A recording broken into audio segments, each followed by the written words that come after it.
Are we live? We're live. It is amazing. This is Stone Soup.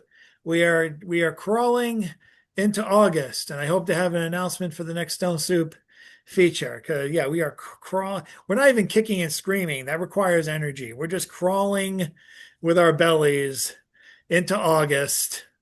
The fire smoke is putting out the death orb sun above New England. It feels like it's been evening or early evening for like the last 3 hours on a day which usually doesn't turn dark until like 8:30 or so. Things are turning, things are changing. The earth is cooling, or at least this part of the earth is cooling. In Canada, it's kind of fucked. Come to think of it, the rest of the world is kind of fucked, but we're here. Thank you for coming to the JD Vance meeting launch party with your friends Brutus and Cassius. As we decide, as this fate of the world is decided, and who becomes the next most memeable president. I hope it's Vance only because I can put the Charlie Murphy, Rick James, fuck your couch meme on him on his Twitter. That's all I keep Twitter for. Otherwise, I never post. Oh, Chad, at the Saturday's protest, there was a guy carrying a sign that said, "We're all the couch." Yeah, yeah, that's yeah, that works too, and that's sad. But thank you all for being here. Thank you all for coming to all the features for July. I'm hoping all the features for August are going to fill up very quickly and that you're all there for them. And yeah, I don't want to work that hard this week. I actually have the next 8 or so days, 7 or so days, I'm going to be working on projects. We're catching up on the Stone Soup Crouton poems, which I am super behind on, as well as 100 other projects related to personal writing and oh yeah, my job, the thing I get paid for. Okay, so let's go to the open mic. It's a double round robin. I'm looking forward to all of your words. Let's go first to Patricia Kerrigan, back after a long day of long summer season of politicking. Yeah, and also dental surgery and bullshit. Mm, Money going like everything I was saving just suddenly went because I went to the dentist.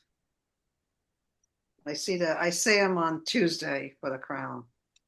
I hate root canals. They really, and insurance doesn't even cover it. It only covers half. American healthcare, God bless it. I'm gonna read two here. Newbies. War. War doesn't always shed blood, bomb cities, rape the land, its culture, its women, kill or starve its citizens, or colonize for natural resources. War can be bloodless, pass laws to eliminate laws that protect, lock up those who don't fit in, chain you to a paycheck that doesn't pay for the privilege of having a roof over your head, to eat unpoisoned food, or health care that doesn't cover your medications to exist. Your sleep patterns are under control. You worked 10 hours, but the cycle recycles. You do your job, and of those who would let go. You value equals more work at the same pay. Your job steals your time and energy, makes you feel guilty for taking a sick day or giving a damn for your family. You are at war with yourself, tossing and turning in your subjugation. War declared war on you. You are losing this war until death do you part. Second one. If Frankenstein's monster were around today, if Frankenstein's monster were around today, he'd blend in with the outcasts, an unwanted person in survival mode. If he took the subway, people would be uncomfortable. They'd squirm in their seats or move away. Others would flee to another car. If he spoke, some would take him for a junkie. Others would think he's illegal. The cops would probably harass him. If he got violent, could he outdo the taser, bullet, or both? His accent would scream un-American. alert the masked men called ICE. Just like cops, could he outdo the taser, bullet, or both? He'd be sent to the swamp, where alligators, both human and animal, would suppress them. Or would they? After all, he was never meant to be a monster. Like in the movie, he was always misunderstood. Thanks. We'll come back with another two in the next round. Okay. Thanks. Personally, I only told Frankenstein I was going to make espresso, but okay, that's an obscure joke, but watch Young Frankenstein, you'll get it. Anyway, um, thank you very much, Patricia. Let's go to Jan Rowe.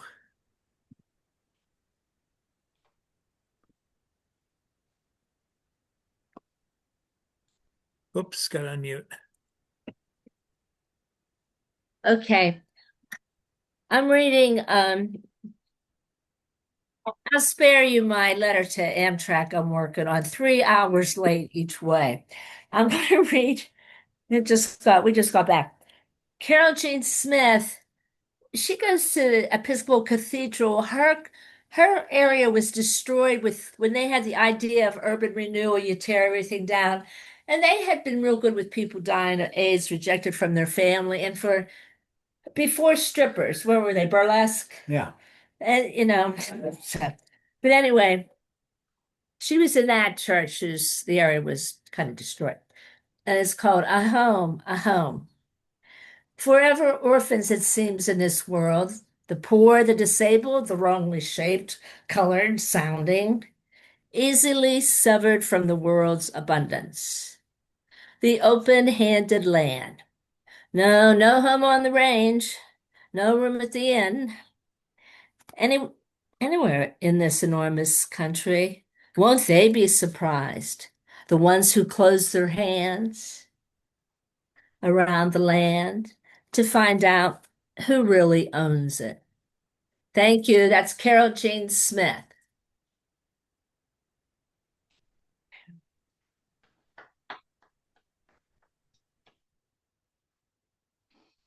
Thank you, Jan. Then up next, let's bring up the poet of Three Rivers. Which rivers? We don't know. But Richard Spizak, you're up next. Thank you so very much. I offer you this piece. Some of you may find this within your memory banks. Some of this might sound familiar. It's called Medicale Medicinale Marijuana. The first, rough, joint, swollen and choking, the friendly circle, friends daring some dear dread danger, sharing a confidence from hand to hand, from lip to sip, even in balance from the hind to mind, caring, careful, measured moments of miraculous Mary's hot breath. Leafy green, dry, dusty brown, bushy buds or leaves that jagged reaching leaves, mind sees replace out open-minded signs, those interruptive stems, the blast berries of brown beetles, seedling bombs, flowering buds, golden bowing bundles of bright brain food, rude to break up stodgy draughts of thoughts, leafy powder pinched a pipe, that first forest time sitting, friended in the woods off mere minutes from the road, minutes from the madness, then the giggles, gadness came the raining gales of honest, home-baked humor, cage-breaking, bar-bending, balloon bubbles of blue-gray, brain-shaking noise with joys. Did the sleeper awake? What did it take? How gradually the thoughts unclots, 10 turn, global, grander seas, scenes, unveiling, prevailing schemes, larger circles concede, indeed the creed replace with grace. Papers, drapers, rappers, clappers, brain breaching snappers, slap sainted sapient seekers, creeping tricksters, remove the tile task mask, sifting on an album book. The look as seeds tumble south. Please plant these striving lives to solid soils embrace. Bright place, roots reaching unconscious, uncontaining brain rockets from these short sections of fine leafy selections. Are your papers in order? Are they gummed? Are they flavored to match the merry march? Who has papers? Who has the catchy March matches? Who can roll the droll tally troll? Merry, mighty, merit badges for new ages, stages, skills among the circle's pride and pure brotherhood builder of ashes compliant complaint. The rituals, the victorious, glorious victuals, find the source, sift the course, separate the weeding seeds of need in the stem's tide, decamped ride. Those massed explosive spasms reveal revelry in the devilty of tiny, turt, stained holes to nose what incense the fire's flyers show. Twitch, tumble, volcanic passion, humble, ashy crumble spray. Whose pitch part plan of the tribal civil clan? Who knows and who doesn't? Who knows the codes, roads, the rules, tools, rolling papers and pipes, the types of pipes, the gassy glass, the gonging bong, the casual co-opted tobacco pipe, corncob, meerschaum, or the special antique clay, from bitty metal nettle disguise to bright plastic bongs, from recycled fruity station ordered orange to apple pipe to metal tipped toilet paper tubed roll, the concert scene where you brought jays to burn, the yearning, jarring jays to share, the deer crackling on the firing line, from handing man to partial seatward chum, the row-wise warder, no hoarder, hides the wide, true lining, hidden lies subdued for you, the wide array, the tray of colors and textures, dark green, pale green, dry, cracking, sticky brown, amber, reddish, pale green, leafy, pressed, rock solid powder, to piney pitch, the itch, loose, baggy leaves are rosebud red, the whiter, trimmed delight, papers, zigzag, flavored, strawberry, coconut, thin, fragile as heavy canvas, the Frenchy fine, toppers working stiff, the old friend 1.5, 1.25, or the serious and solitary one, to daring share, the sun's light repeals the stealing ash, can you bowl and roll a joint that draws well and doesn't run? Even burning buds draw well without sending falling, orange gold glittered hail to the debris that doesn't shower your sweetheart's knees with charmed bejeweled spark, the stem that starts and pokes like jokes through the paper draper rolls to push unburned, protruding root beyond the bastion of the sacred flame, trailing shrine its time, thou hast added flame and kisses, engirding, outcircling flames that tamed lurk inside, and as the rings of smoke surround, the blue tinge rimmed curl confound, and tease from dreamy eyes new vistas hipsters spy. But I'll stop there. It does go on a bit more. And now you're hungry.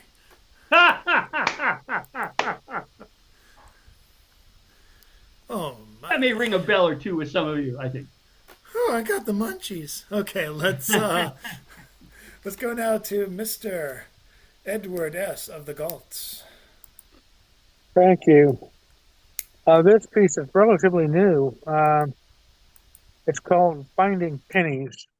A work in progress still. Finding pennies. My wife is lucky. She is always finding pennies. When she looks down, not just pennies, but also nickels, dimes, and quarters. Once, she even found a $20 bill. That doesn't count, though. It was the $20 I lost. The universe picks my pocket and gives the change to my wife. This adds up enough to get the laundry done, but never enough to pay the landlord. And the guys from the utility companies always want more. The landlord and the gas guy have a contest with each other to see who can get more out of me. Instead of sending me their measly bills, they should start looking for pennies on the ground. Thank you very much. Thank you.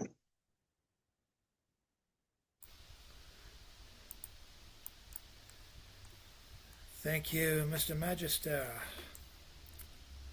the Mayor of Magistrates, or something like that.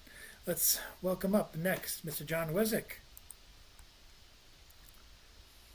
I like that one, Ed. Thank you.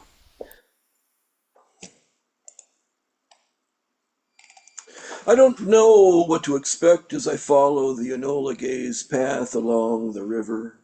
After departing the train in Hiroshima days before the nuclear physics conference, August heat sticks the shirt to my sweaty back.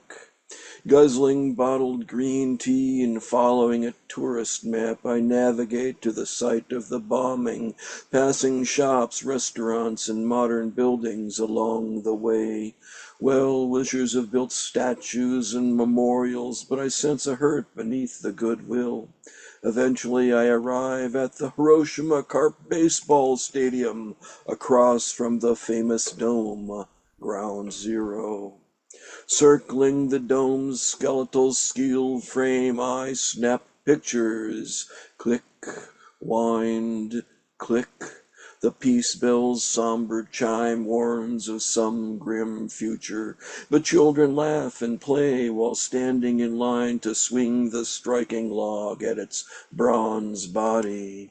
By the mountains of paper cranes left behind by the crowds at last week's anniversary, a man asks for a donation. I give him $20 and sign his list of donors. He wants to know what a physicist does. The main museum displays stopped watches, melted statues, and other curiosities. I enter a side building to view survivors' drawings. Most were not artists, so many pictures look as if grade school children made them. However, children do not draw corpses by the river, babies at the breasts of dead mothers, or victims whose clothes and even skin were burned off by the nuclear flash. The 900 paper cranes a girl with radiation-induced leukemia folded before dying fill a jar. According to folklore, she would have earned a cure if she'd made it to 1,000. So visitors fold cranes in her honor. A screen depicts the bodhisattva of compassion on one panel and a mushroom cloud on the other, implying that compassion exists even in the midst of destruction, if only we can see. I linger, wondering if I can do something, offer some assistance. Nothing comes to mind. The admission-free theater at the animation festival shows commercials for Toyota, Honda, and Sony as if buying Japanese products could atone. My presence is futile. Fleeing the city, I escape to the station where crossing bells wail like air raid sirens. I board the train and return to the emotional safety of Osaka, where I will clamp my mouth shut when a bearded Los Alamos scientist raises his voice to expound that America must have the will to use nuclear weapons again to a group of shocked Japanese. Most attendees don't go to Hiroshima. The few who do never see the survivors' paintings. Still, it's not that simple. At Himeji, between Hiroshima and Osaka, I saw the White Crane Castle's secret rooms. If defeated, the defenders were to hide inside, then burst out in a suicidal attack to slaughter as many victors as possible. That mindset gave us Pearl Harbor and the rape of Nanking, so yes, I would have done anything to end the war once and for all if I'd been Harry Truman. I just wish the world could be different somehow. The Enola Gay lies in pieces in a Washington museum, while beside a shattered dome someone contemplates knowledge's misuse and mourns the victims of humanity's folly. Much later I wonder whether we can only find peace within our hearts. Can you hear the end of war?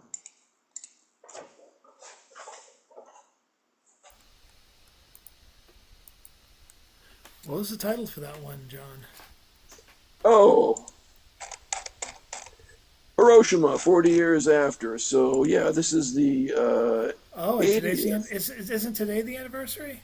Or was it Today's the yesterday? 80th anniversary. I was there probably a little 40 years ago, and so yeah, that's the kind of memory. There's kind of a neat YouTube channel called Unauthorized History of the Pacific War. I listen to it because to kind of out of nostalgia for when America fought fascism instead of embracing it.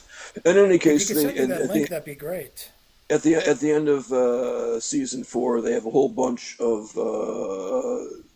videos about the bombing, what led America to the bombing, the Japanese decision to surrender, and sort of the surrender of the battleship Missouri, and it's all worth watching. This seems like, according to them, the least worst option. Evidently, they were planning on invading Kyushu, the southern island, and the Americans thought there would be 300,000 Japanese to fight, and really there were 1 million Japanese soldiers there, so it would have been a slaughter. And then the other option was, just walling off Japan, and but evidently like 8,000 people were dying a day in China and Vietnam during the war. So it was all kind of a mess. They bombed Hiroshima, and there was some talk about what was going on with the Hirohito and the government, and I guess a lot of the army and the navy, the Japanese army and the navy, thought that Hiroshima was just one. The Americans only have one of these; they'll never be able to do it again. And so the argument on this video was, the Nagasaki was necessary too, because these guys were so hardcore, nothing would stop them. Anyway, it's worth watching, worth remembering. Good ideas. Don't do it again.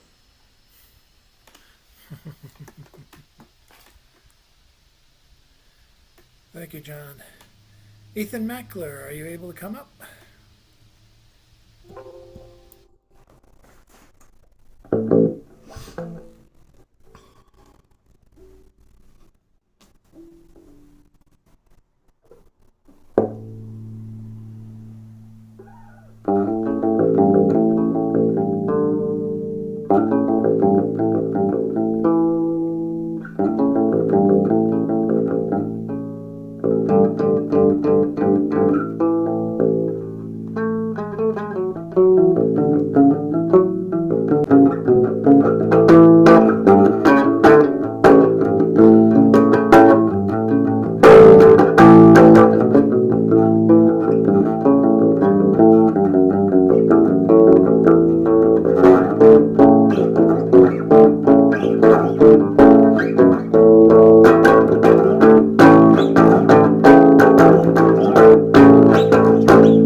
Bravo, sir.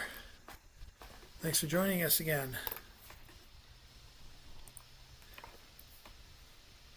And I usually don't read, but this one I published last year. It was actually September 23rd, 2024. I was incognito and too busy to write a lot of the times during that summer. but I was even though we were away camping and in a dead zone in the Cape, I was still able to catch much of the Republican National Convention, which, of course, one of the key speakers, in the words of the Iron Sheik, was fucking Hulk goddamn Hogan. And I write about wrestling from time to time, and this poem I wrote is called Hulk Hogan's Rhapsody. Oh, I could have done this impression a lot better 5 years ago, but let's try it.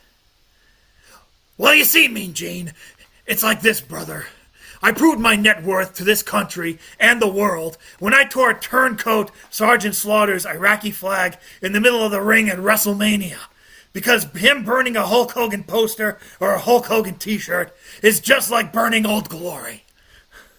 And when my 24-inch pythons, as wide as the missiles I signed before they took out potential Hulkamaniacs, those missiles, brother, if they hit the ground enough, the tectonic plates could shift, brother. And when the East Coast falls into the ocean, and all the hoity-toity liberals and New York marks who fill Madison Square Garden that never accepted me are wiped out, I'm sure Donald Trump will forsake his material wealth and swim his wife and family to safety and not leave them to die.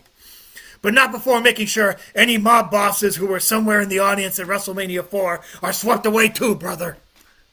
Just don't ask where I was during 9/11, brother. I never hit the Twin Towers with a steel chair, never followed it with a leg drop. I never used a foreign object on anything smaller than the eighth wonder of the world, Andre the Giant, brother. That's how I won the championship for Randy Macho Man Savage, who had his day to shine under my towering shadow, brother. Trump gave Hulk Hogan a chance to shine because Trump is like both of our haircuts, all real and raised in the USA, brother. And if you allow the mega powers to form again with the real Macho Man and his latest Elizabeth, then Hulkamania and Trumpamania will reign. And all the handmaidens will be wearing red and yellow, but only the Trumpster and the Hulkster will be allowed to rip them off. And 10 years from now, while I'm heading to WrestleMania 50 to get my win back from The Rock, I'll be on my second term, brother. White, Mexican, and Booker T will be united under one more great again banner, brother. Because Hulkamania will never die, brother. Not as long as Eric Bischoff holds the rights, brother. Brother, Ric Flair is in hell with me, and neither of us are dead yet, brother. Brother.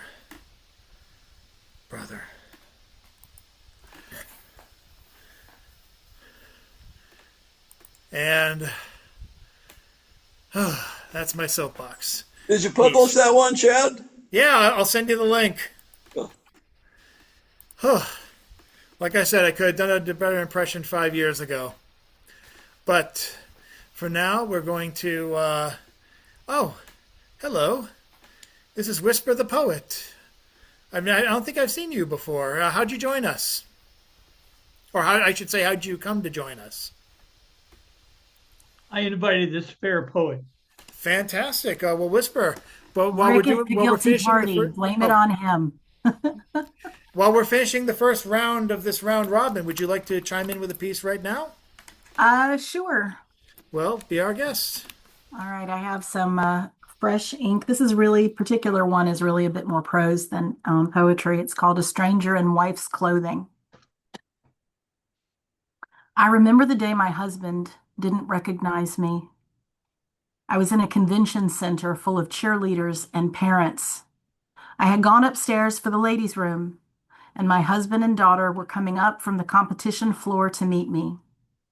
I was standing at the top of the escalators, near enough to be seen, but far enough away to be out of the flow of traffic. I stood there waiting, and then I saw them when their heads appeared, rising higher and higher until both of them stepped off onto the landing. I was about 10 feet away with maybe 12 or so people in our combined area. I watched him look left and then right and then left again, and it dawned on me that he didn't see me. I began to approach him, but he still didn't see me. Finally, I was within a few feet of him when he startled, finally recognizing me.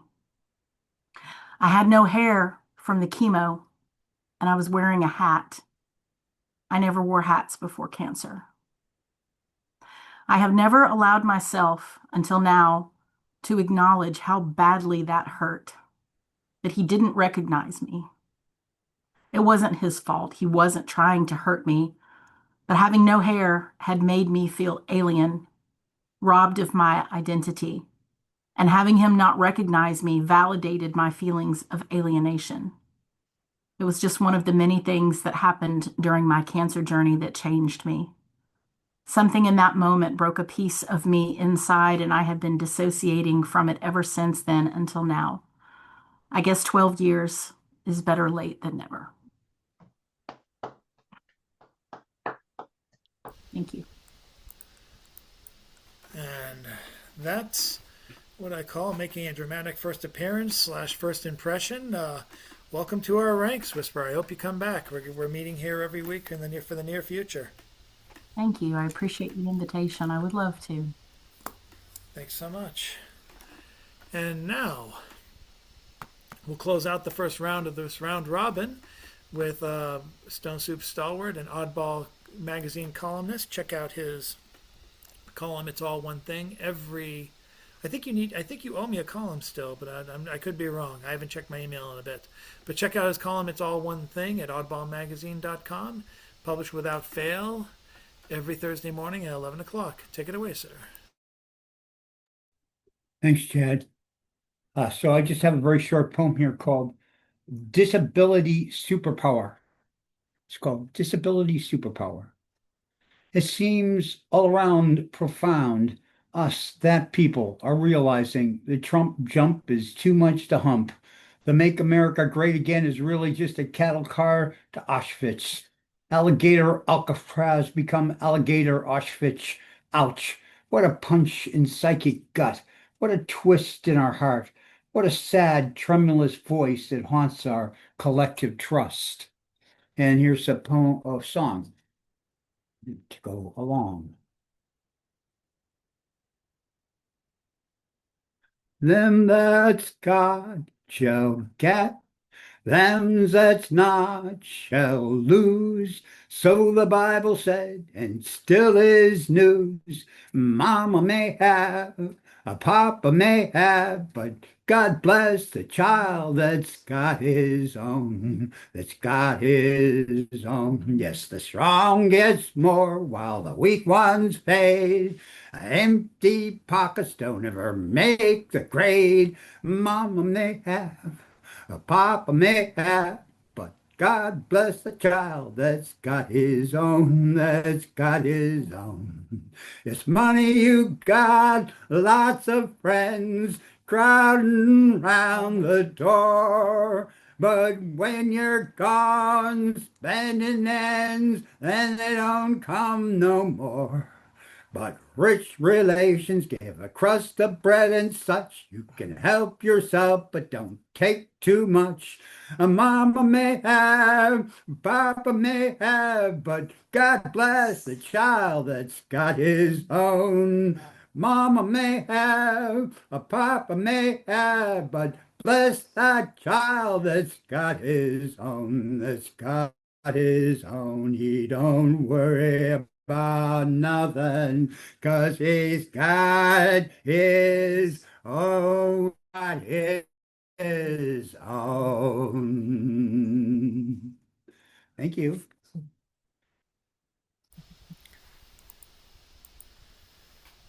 Thank you so much, James. And with that, we pass go, collect $200, and start from the beginning of the round robin for second final round. Patricia Kerrigan, if you are ready. Yeah, these are new stuff here. Give it all you got, inspired by Chuck Mangione. New York was Superfly City, provocative, dangerous, a city on fire, a thrill of expectation. The hieroglyphic bee train, her dollar ride to dreamland. She chewed gum, wore big hair, earrings, and anxiety. Her Walkman played Chuck Mangione. Upbeat notes danced in her ears, oblivious to underground leers. Another day of dodging stares and aggressive comments. Another day of brown-nosing the boss and dealing with micromanagers. Another day of vying for the corner office and the perks from a pinstripe prince with his six-digit income. Another day of doing more than her share. She gave it all she got. The gum chewing stopped. The accent faded. The earrings shrank. The hair tamed into a bob. But blonde highlights couldn't hide working class roots and naivety. Her desk had no photos of life after 9 to 5. Her social life had limitations. Her world revolved around her mother. Her eyes conveyed who she was. The lower middle management job kept her sandwiched between fresh-faced trust fund kids and a disrespectful male team. 25 years later, the axe fell. The prince never came, only age and insecurity. Death freed her from her mother. Lockdown freed her from office politics. While jiving to YouTube and Chuck Mangione, she ditched her cassettes and Walkman. She became who she was, and the gates came crashing down. And one more short piece about what's going on, the recent dilemma we had in the marketing world. The dream inspired by David Sanborn. From meeting to meeting, the back to school storyboard brought a dream to life. The merchant's ideas, the marketing team's compliance, the copy edits and reshoots. From birth to sign off, the dream got approved. Ran the next day on cable networks. The model's slim curves played hard sell. Blue-eyed sensuality in high-priced denim. The call for male daydreams and female cash, even for college grads, swimming in debt. Jeans to fit the jeans, depending on the customer's ass, color, age, and income. Jeans to fit a dream. Jeans tearing at the seams. Thank you. Thank you.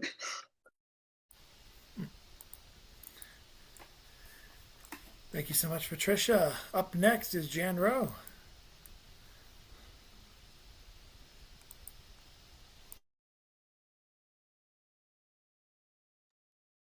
Okay, this is another one. As I continue to spare you my letter to Amtrak about being 3 hours late each way, this is Killing the Dragon for me, for Jan and Joyce by Carol Jane Smith. This is before I realized Republicans and Democrats are a little bit too much alike.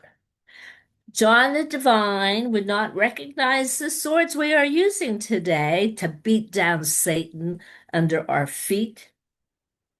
They are quite small, do require some training from the early years up, and can be hidden easily on one's person. Oh, look, 2 women are using theirs right now in the public square and are sharing them with others who are lining up at a table. A sign on the table reads, "Register to vote." These swords leave a trail of ink, not blood. Thank you, Carol Jean Smith.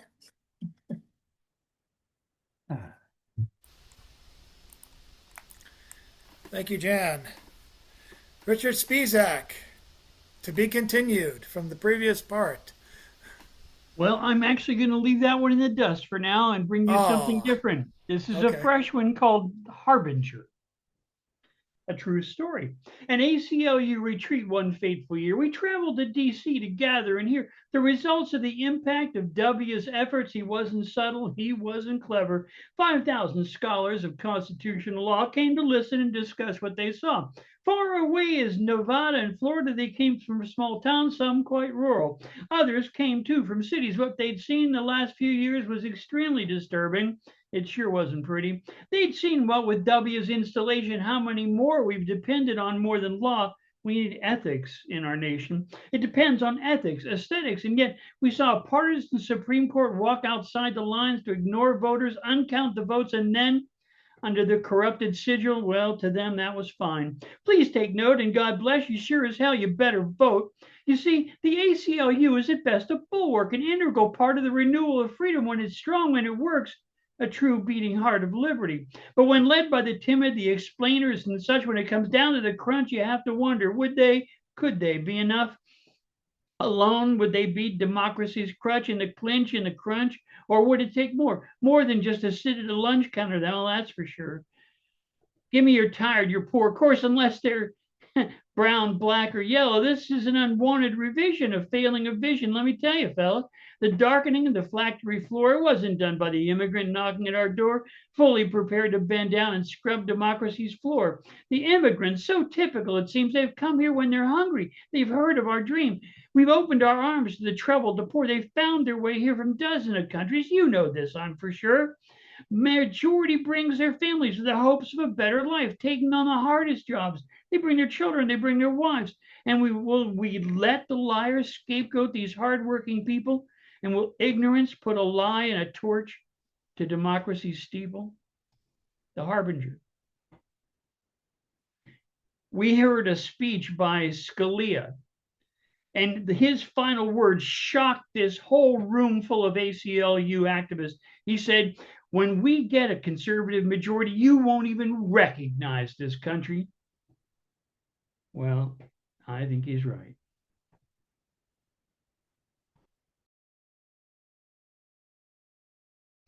Let's go, Rick. Oh, fucking hell. Thank you, Richard. Let's move on to Mr. Edward S. Galt. Okay.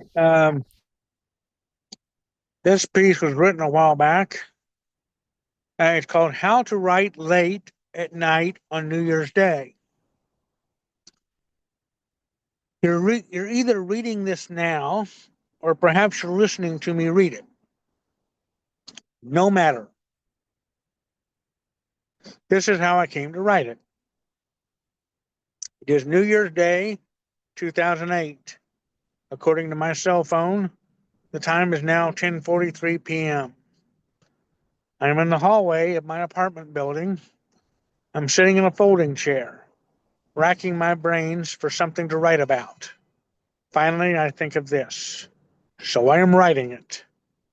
I am looking toward the end of the hall where the overhead light is reflected in the shadow. There is only one light, but it is reflected and reflected again 3 times in the same painted glass. The hallway is painted gray.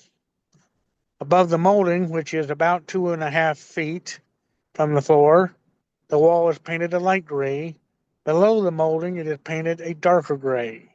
My wife says it is green. I don't care. It still looks gray. My wife says it is green. I don't care. It still looks gray. I am dressed in a white t-shirt with black slacks. I am out of here because my whole unit is dark. My wife and daughter are asleep. I could use the sitting room, but our friend from New York is using it as a guest chamber. Therefore, the hallway is the only space I can use as a study. The other night, the woman next door to me came back late with her sister and saw me camped out like this in the hallway writing.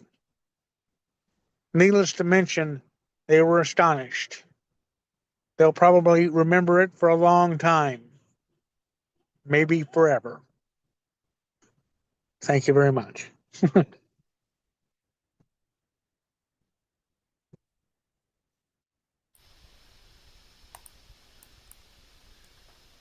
Thank you, Mr. Magister Galt. Let's go now back to Mr. John Lezick. I don't know if he can top the last entry, but I'll sure as hell let him try. It's called Dream Landscape. The unconscious compresses space and time so I can walk a jetty in Amsterdam and arrive jet lag free in Kowloon. Banished from the west coast, I gaze out my basement window at a landscape without mountains or magic. That California installation of humming transformers, metal stairs, and concrete floors turned me down because I couldn't fake enough enthusiasm. My occupation here is just as dreary. I attend college in a one-story structure that resembles an elementary school without the laughter. I forget what classes I enrolled in. Wandering in the linoleum hallways, I occasionally sit at a wooden desk and scribble notes in pencil while a teacher writes equations on a blackboard. The subjects aren't hard, but I can't pass the test without attending. How many have I missed?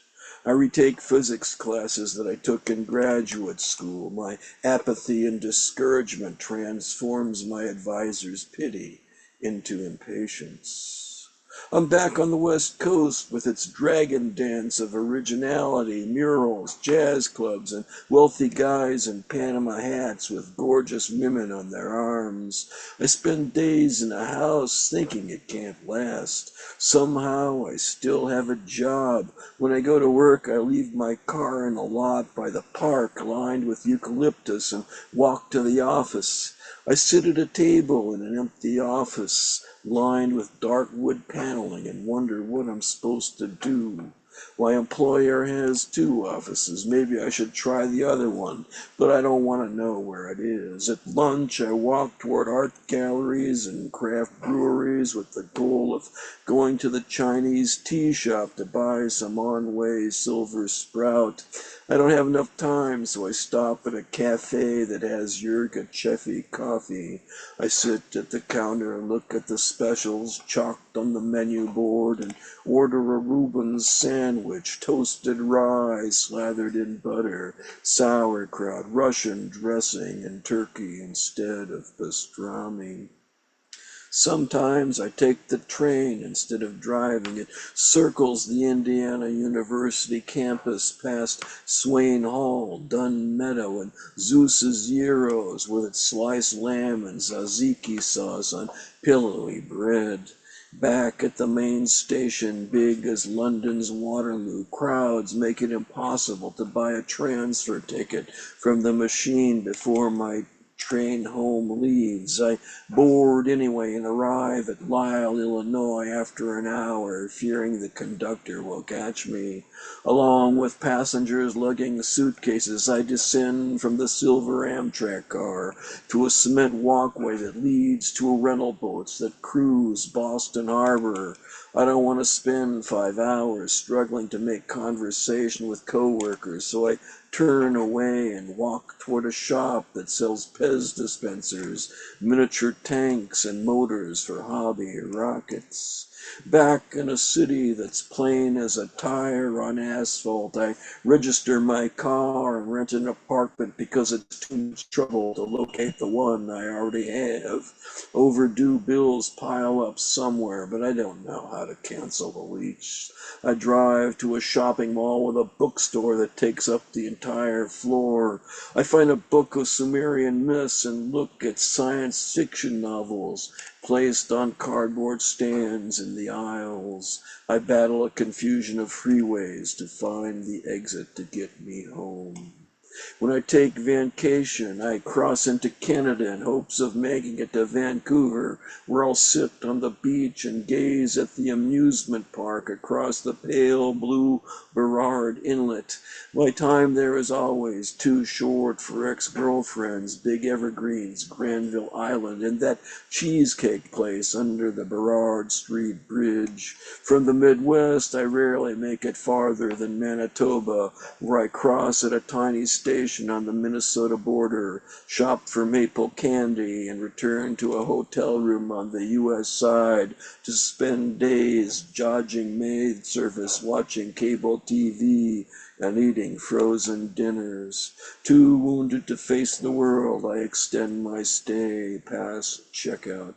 I take a flight to London where I walk the dark alleys behind nightclubs and past smokers, their nylon shirts pulled threadbare from leaning against brick walls. From there I drive to Eastern Europe and cross border after border, stopping at vegetable stands. Poland, Macedonia, Slovenia, the countries dropped from my bucket list. I fly back, sipping wine in the darkened business class cabin. At the connecting airport, I sit on a black leather chair, watch the clock count down, and descend to a giant lobby where airliners are arranged like trains at Waterloo Station. I walk across the border into Mexico's dirt roads. Christmas lights hang over food stands, and I regret not bringing enough drinking water. An entire continent of Spanish lies to the south. Laurel and I drive a Chilean freeway through mountain passes. On the map, Africa's just across the South Atlantic, and we're in the Namibian desert. We borrow a friend's car and drive to France and Amsterdam. Policemen and kepis smile outside Napoleon's tomb. The air smells of marijuana, and signs tell tourists not to take pictures in the red light district.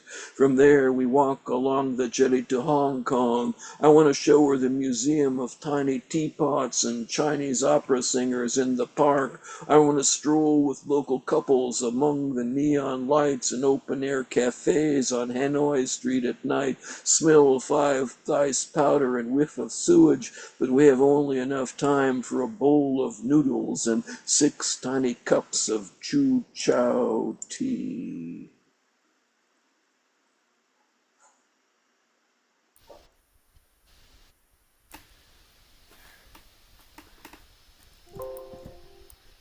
Can't wait to see what you'll come up with next week, sir. I don't know if hopefully there's another serialized story. I'm kind of rooting for that, but I sure as hell love the standalones.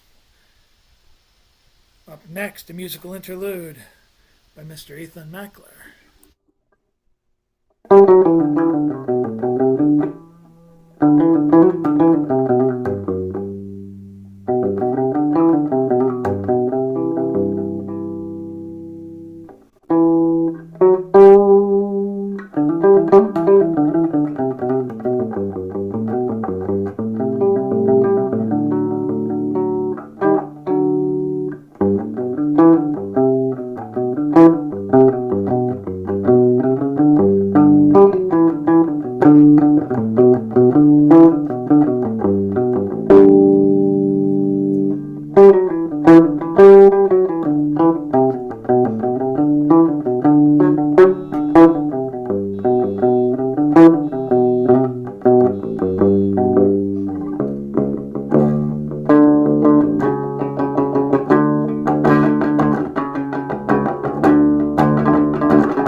Thank you, Ethan. And let's bring back Whisper the Poet. Thank you. I awoke this morning to the dreaming echo of her feet on the hardwood floors. It was morning, and light glowed on them in the hall outside our bedroom door from the kitchen. She always wore socks, and her feet made child-sized sliding thumps as she ran up the stairs to our bedroom and back, to and fro. I still have the video of that evening when she dragged her mattress at my suggestion to the top of the stairs and rode it down, bumping and laughing on each small stoop to the bottom. Thank God for Mark Zuckerberg to keep my family album because my mental acronyms have robbed me of so much, or maybe it's the lack of sleep. But I do still remember the Christmas we went Griswold with the 12-foot tree, the photo of her and her dad on the ladder together, her hair wrapped in a towel fresh from the shower, pointing and grinning in that ridiculously enormous tree. We ran out of ornaments decorating that thing. I bought her a saddle that year and mounted it on a huge stuffed pony in anticipation of the real one I knew I would soon find. Zuckerbook has the video of when the real pony arrived, and for a moment, I was both mom and superhero. I remember that hug.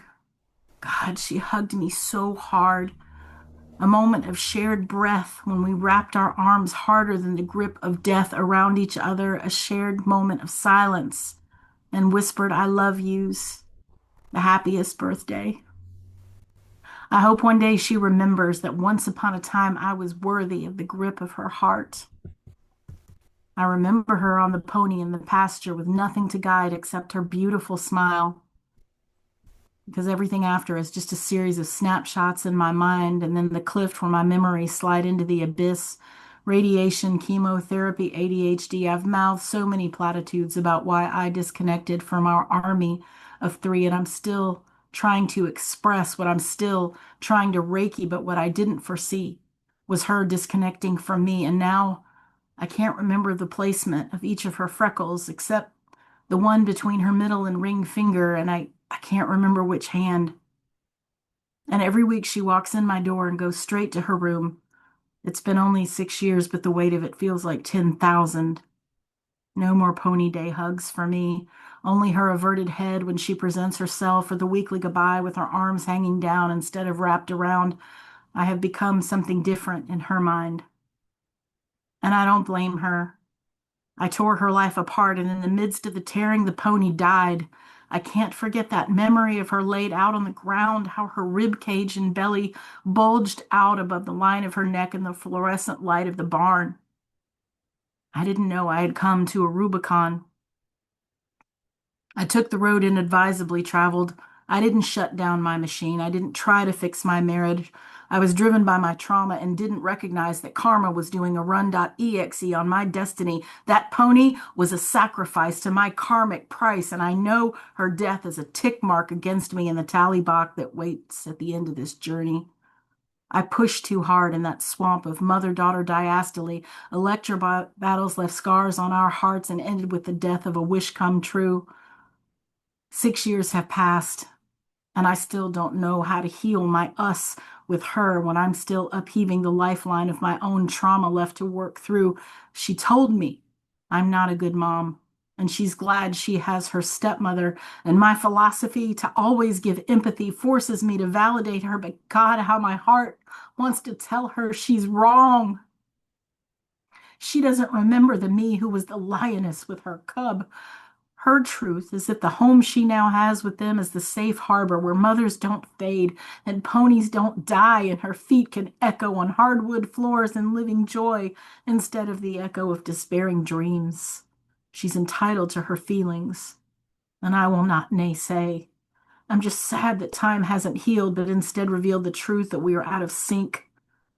Our personalities are not aligned, and all she sees is failure and broken promises when she looks at me.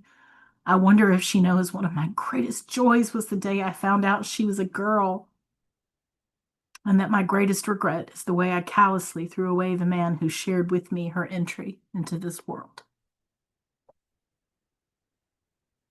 Well,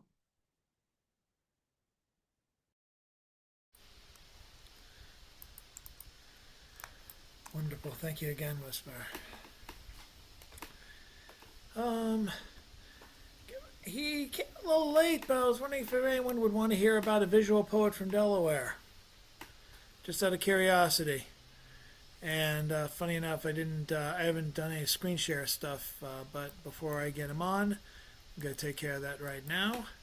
before we get our closing poet, let's get an intervention from our visual poet from Delaware, coincidentally also from Delaware, and a visual poet, Mr. Robert Fleming.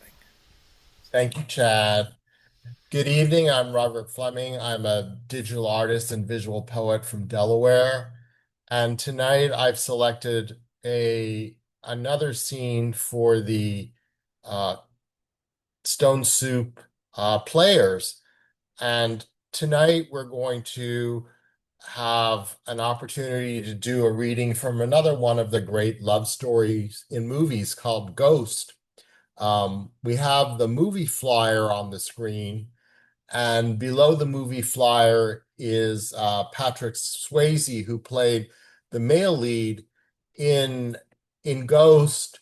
The character Sam is involved in some banking theft, and in the early part of the movie, he is murdered, but he is um, between where he is on Earth and he hasn't gone to his final destination. And uh, Whoopi Goldberg plays a medium who's able to communicate with him, and she is also able to communicate with his surviving girlfriend, uh, played by Demi Moore, whose character's name is Molly.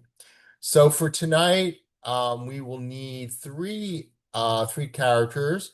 One to read Sam, one to read Oda Mae is the character played by Whoopi, and one to read Molly. I'll Can I read get Sam. you read Sam? Okay. And I would love to read Whoopi. I just typed it in the comments and I was on the wrong piece. It looks like complete gibberish. wonderful. So her character name is Oda Mae in this movie. So we just need a Molly. Patricia, would you be my Molly? I'll try. Thank you. I've had a coughing fit before. Okay.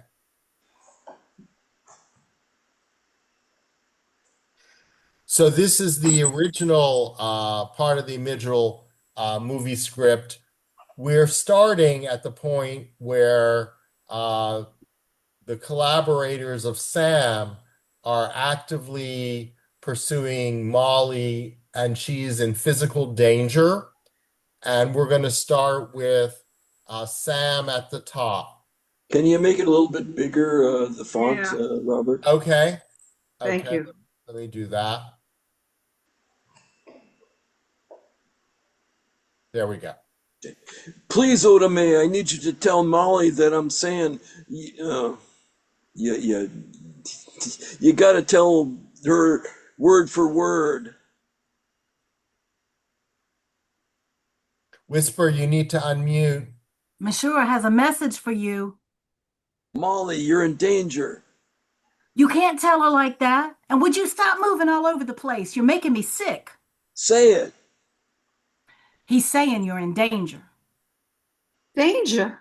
What do you mean? Hold on, I'm having a hard time sliding up. I know the man who killed me, Willie Lopez. I know where he lives. He says he knows the man who killed him, Willie Lopez. He's a Puerto Rican. Write it down. Write it down. You do it. Now I'm a secretary. Oda Mae takes a card from her purse and grabs a pencil. Prospect Place, apartment 4D. Hey, that's my neighborhood.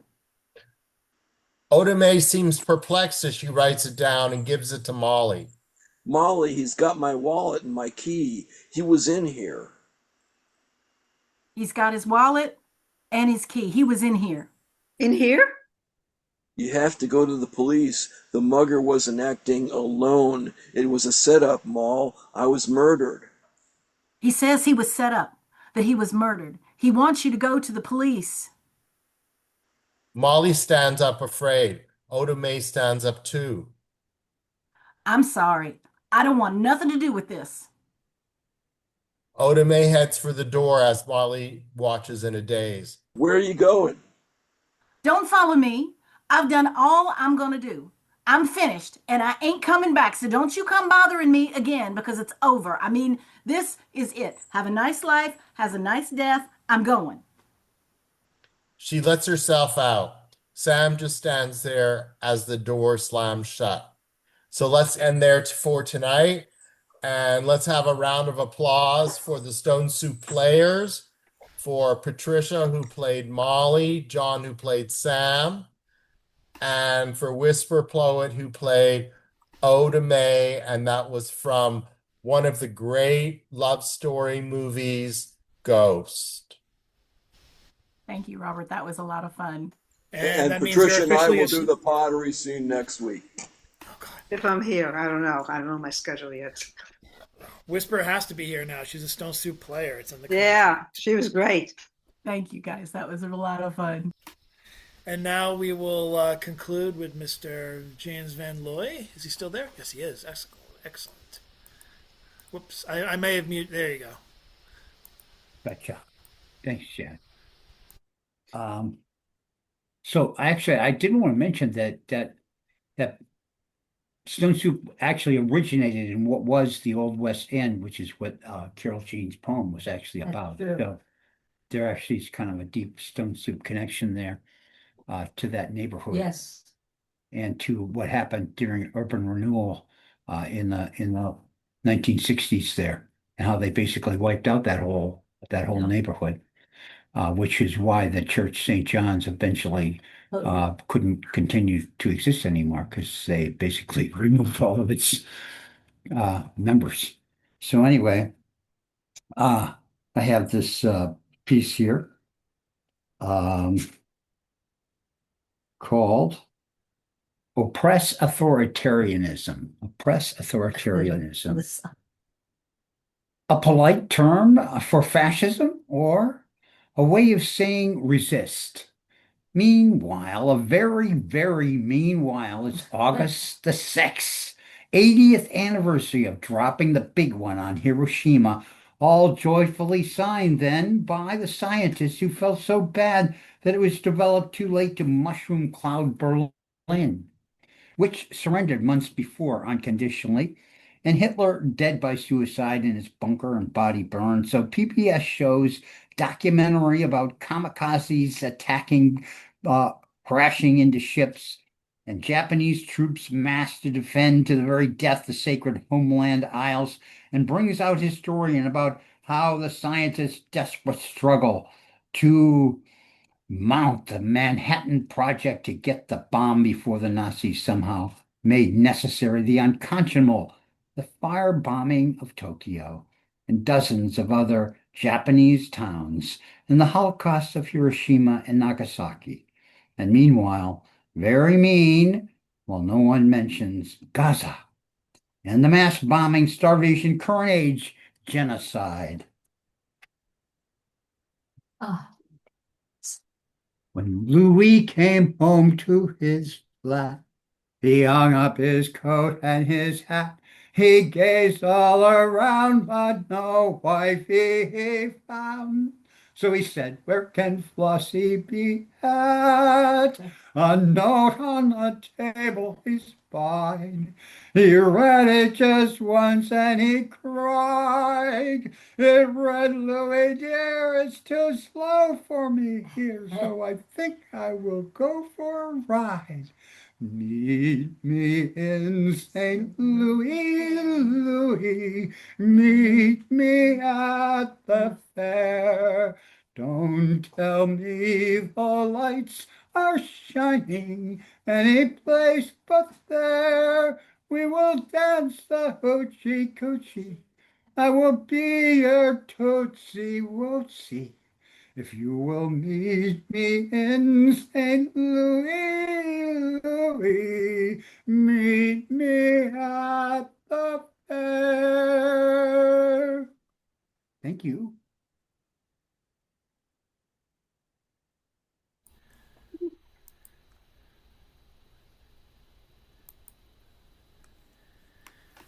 And with that, With that, we'll conclude tonight's open mic, which got a little larger and a little more feisty than I thought it was going to be for a group that's crawling into August, praying for the end, for the cool breeze, for the leaves to change. For fuck's sake. Uh, hopefully the feature for next week is going to be announced. I'm in communication with them, and hopefully we'll have some nice new announcements to make for not only for all the rest of August, but for upcoming in September and October. Some nice announcements and some reunions with old Stone Soup friends, and hopefully a live show in September as I celebrate my 20 years of doing this. Holy Christ. Well, thank you very much. Thanks to Whisper for joining us. Thanks to everyone who joined us early, late, or what have you. Have yourselves a very wonderful evening and a great rest of the week. Take care of yourselves and take care of somebody else. And check out oddballmagazine.com, which is a kind of an extension of Stone Soup Poetry these days. And check out, as I hopefully this week put up some publishing opportunities for the rest of the month. Oh, and Bill Lewis, who is not here, he's going to be performing on the 14th locally in Somerville at Arts in the Armory. He calls the show Bill Takes on Boston. It's going to be in Somerville in the Out of the Blue Art Gallery, which I guess is still going. So I'll be putting some announcements and posting information on that on the Stone Soup group. So if you're interested and you're local, let me know. Thank you guys. Have yourselves an excellent evening and talk to you next time. The show's over. We see you next time.